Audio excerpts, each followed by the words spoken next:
Hello guys, good morning, good afternoon, good evening. Welcome to my channel, Tito Noise Vlogs. Nasa mabuting kalagayan sana kayo mga kababayan ko ha.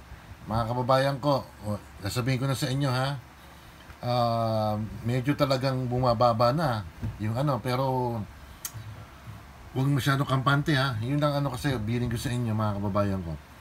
Ito ang ating topic ngayon. Nakikita nyo yung picture ni Doc Adam. Taga Australia siya. Meron siyang kasintahan na Pinay. Ang sabi niya, aalis na daw siya sa YouTube or i-delete niya na or wala nang no more YouTube channel si Doc Adam. Ako ako rito hindi sa parang gigit na ako rito or kasi ang gawain ni Doc Adam, he makes yung parang commentaries tungkol do sa mga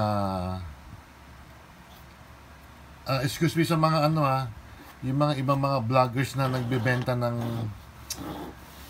hindi ko nilalat ang mga herbal is not effective although may kamag-anak akong doktor, talagang dalabuhasa yun. Nag-aral siya ng for how many years? I think 10 years successful na doctor siya. May mga nurses akong mga pamangkin, hindi ko lang babanggitin for their privacy reason.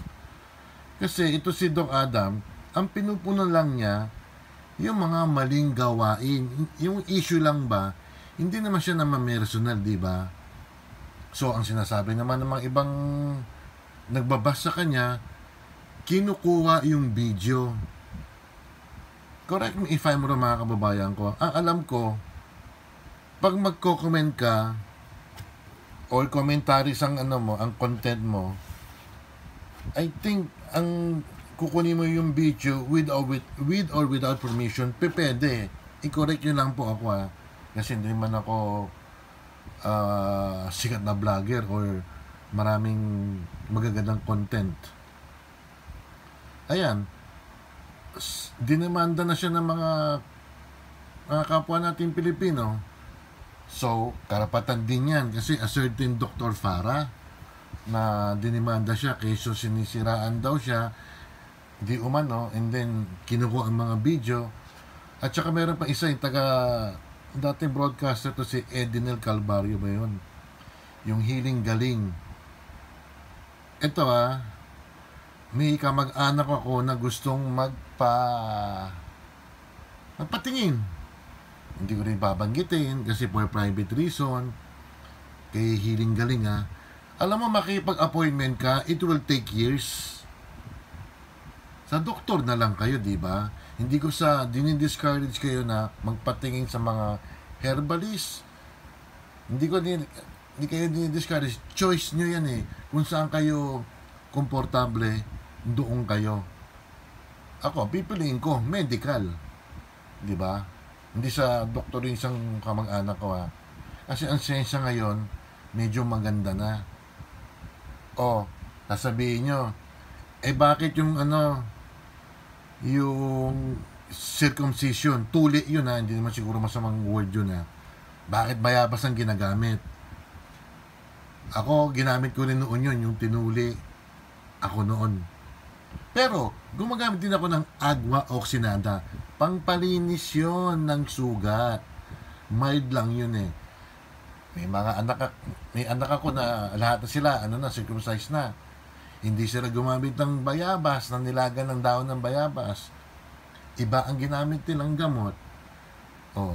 Medical yun Kanya-kaya tayong opinion, pero good luck na lang kay Doc Adam kung siya.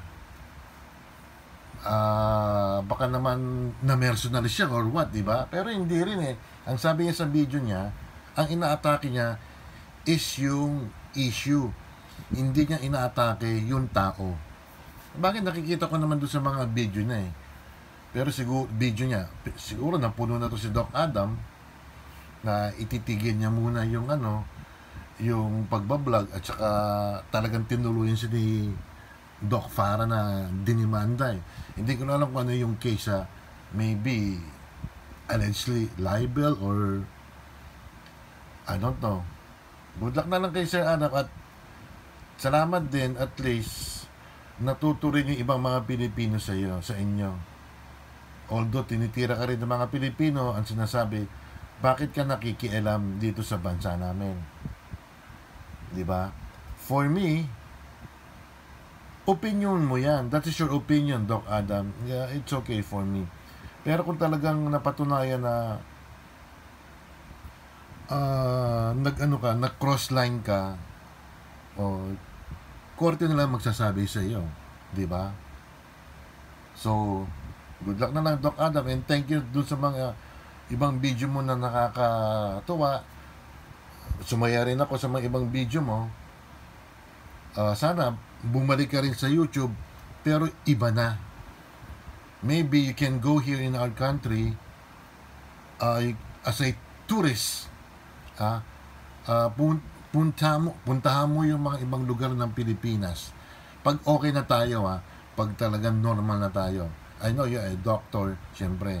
Alam mo kung ano yung mangyayari pag meron pa kasi tayong meron pa tayong kalaban, the kalaban is may health issue pa tayo. Again, Doc, good luck sa sa new endeavor mo, sa bagong pupuntahan mo. Thank you very much, guys. And stay safe kayo, ha. Huwag natin masyadong si Doc Adam, ha. Maging objective lang tayo. Ingat po tayo. Bye.